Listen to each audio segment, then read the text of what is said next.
Depuis l'arrivée d'Emmanuel Macron au gouvernement, on a une multiplication d'annonces et de mesures sur les agents de la fonction publique qui ne vont pas du tout dans le bon sens.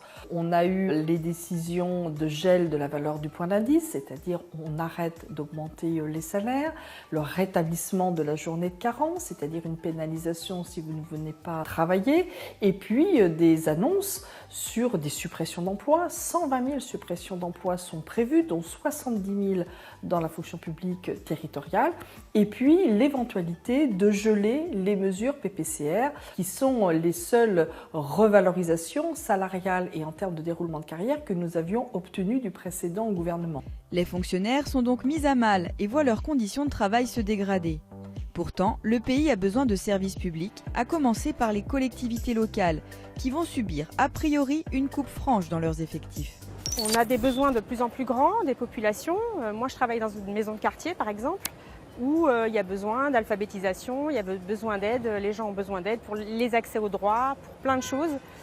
Sauf qu'on n'a plus les moyens de répondre à ces besoins. Donc on se retrouve de plus en plus en difficulté. Il y a beaucoup de collègues, notamment des contractuels, qui n'ont pas été renouvelés. Je pense qu'il faut vraiment qu'on se batte contre ces décisions et que les gens se rendent bien compte que c'est à travers le service public et les agents publics, c'est leur service à eux qu'on attaque. Le manque de reconnaissance du travail fourni entraîne de plus en plus un manque d'attractivité des jeunes actifs. C'est le cas dans l'éducation. Faire le choix d'intégrer l'éducation nationale nécessite de profondes convictions. C'est pour ça qu'on parle souvent de vocation.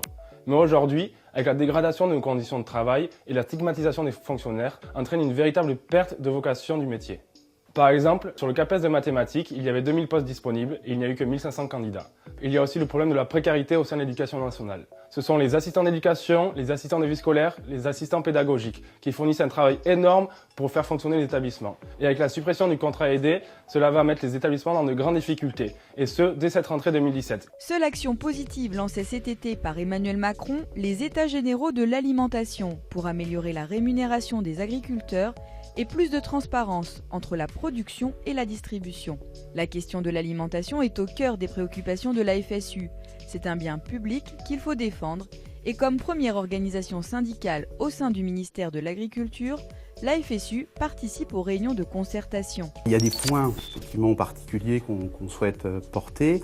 Par exemple, la question aujourd'hui des contrôles sanitaires dans notamment les abattoirs, mais pas que, et d'avoir un vrai service public de contrôle par des fonctionnaires qui permet cette traçabilité voulue par les consommateurs.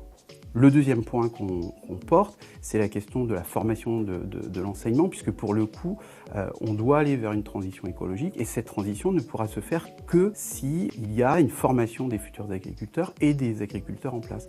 Et là encore, c'est le service public qui est le mieux à même de défendre cette question de la formation, puisqu'il faut une formation qui soit indépendante des lobbies. Et donc la formation des agriculteurs doit être une formation qui les amène à penser de nouveaux modes de production. Il y a à la mi-octobre un soi-disant rendez-vous salarial qui est prévu par le gouvernement. Or, évidemment que s'il est question de maintenir le gel du point d'indice, s'il est question de ne même pas compenser la CSG, évidemment que nous appellerons les fonctionnaires, les agents de la fonction publique à réagir et à se faire entendre pour simplement obtenir la reconnaissance de leur travail au service bien sûr de toujours plus de qualité pour les services publics.